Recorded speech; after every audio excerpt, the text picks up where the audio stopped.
السلام عليكم الاخوان، نتمنى كاملين تكونوا بخير وعلى خير وفي صحه جيده ان شاء الله. الاخوان، الفيديو ديال اليوم غادي نهضروا على المباريات ديال الشان اللي كتجرى مساء اليوم ما بين منتخب الجزائري مستضيف البطوله وكذلك منتخب الايفواري. في المنتخب الجزائري الإخوان غادي يسترجع ذكريات الإقصاء المر أمام المنتخب الإيفواري في النسخة الماضية.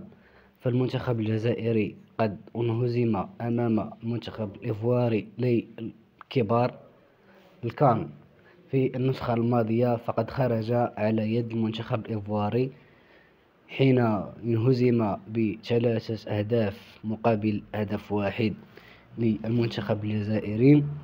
وهذه فرصة المنتخب الجزائري لرد الثأر، وفرصة كذلك من أجل التتويج بهذه البطولة المقامة في بلده، خاصة وأن مجموعة من المنتخبات القوية داخل القارة السمراء من قبيل المنتخب المغربي وكذلك إقصاء المر للمنتخب الكاميروني، وكذلك عدم مشاركة كل من تونس ومصر في هذه النسخة، فضلا عن كما كنقول الإخوان القضية اللي كانت قبل عن عدم تعذر السفر ديال المنتخب المغربي. ففرصة الجزائر لفوز بهذا اللقب فرصة ذهبية لا تعوض، وعلى أشبال كما كنقولوا أشبال المجيد بوقرة، فهي فرصة ذهبية للفوز بهذه النسخة.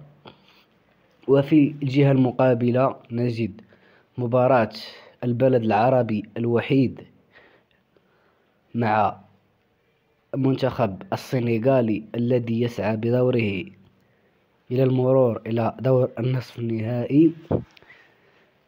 فمباريات اليوم تعتبر مباريات الربع النهائي لهذه البطولة التي ستقام أطوار مباريات هذه الجولة من بطولة إفريقيا المحليين شان المقامة بالجزائر كما أسلف وذكرت في السابق. فالملعب الذي سوف يحتضن مباراة الجزائر وكذلك مباراة السنغال وموريتانيا فهو ملعب عنابة، علما أن الجزائر فهي تروج لملف تنظيم كأس إفريقيا 2025. فإذا فازت الجزائر في مباراة اليوم أمام المنتخب الإيفواري وكذلك فوز منتخب السنغال على منتخب موريتانيا، فسيتواجهان في مباراة نصف النهائي.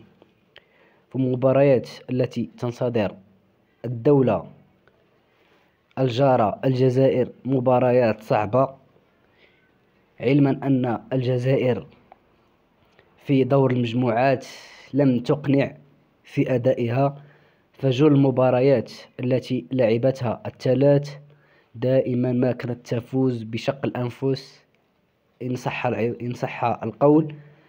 فالمباريات الثلاث التي خاضها المنتخب الجزائري المحليين مباريات صعبة، ليس المنافس هو الصعب، ولكن أن الجزائر لحد الآن نقدر نقولوا مازال ما دخلت في أجواء المنافسة. وكذلك احتراف مجموعة من اللاعبين المحليين اللي كانوا ركيزة أساسية للمنتخب الجزائري المحليين من قبيل جمال العامري، وكذلك اللاعب منتقل إلى الوداد البيضاوي اللاعب بن عيادة الذي يعتبر لاعبا أساسيا لا في لاعبي المحليين وكذلك للمنتخب الجزائري الأول. فالمنتخب الجزائري قد حرم من مجموعة من اللاعبين الذين تميزوا على الساحة المحلية والقارية، ولكن الإخوان كنشوف هذه المباراة هذه هي مباراة مفصلية للمنتخب الجزائري، فإلى قدر وفاز على المنتخب الإيفواري اللي عنده لاعبين صراع ولاعبين كيمتازوا بالتسديد من خارج منطقة الجزاء، فهذه العقبة هي العقبة الأولى للمنتخب الجزائري عفوا، والمحك الحقيقي للمنتخب الجزائري.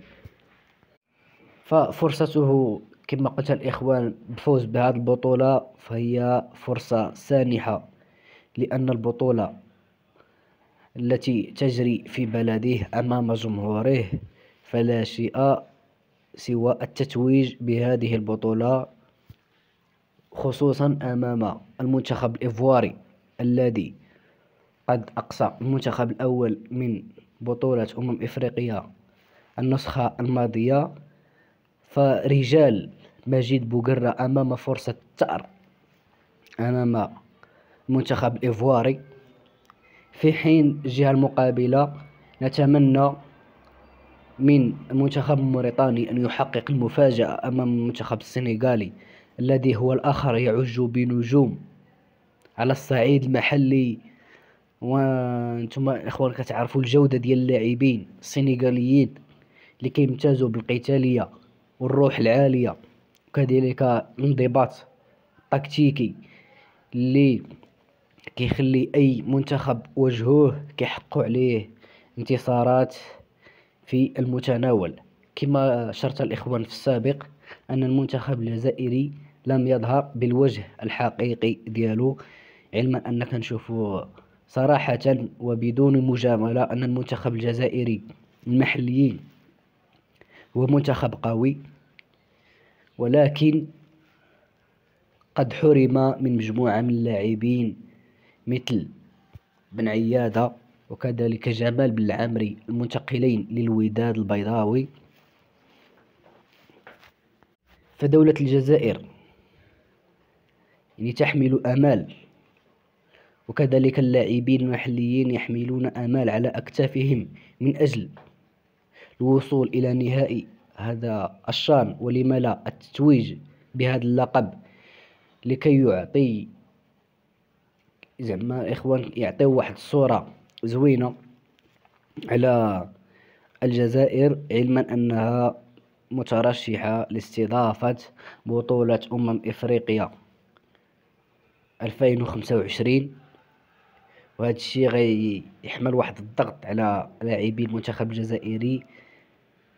داك الشيء علاش كنشوفوا ديما كيلعبوا بواحد التحفظ دفاعي كبير، ودائما ما ينتصرون بفارق هدف في جل المباريات. ولكن هذه المباراة كما كنقول الإخوان هي مباراة مفصلية من أجل لباس ثوب البطل والتتويج بهذه النسخة، والترويج أحسن ترويج لبلدها من أجل منافسة على استضافة بطولة إفريقيا 2025، لأن المنافسة ستكون قوية، خاصة لأن البلد المغرب فهو كذلك يمتاز برجل دائما ما يخيف الجزائريين ألا وهو فوزي القجع.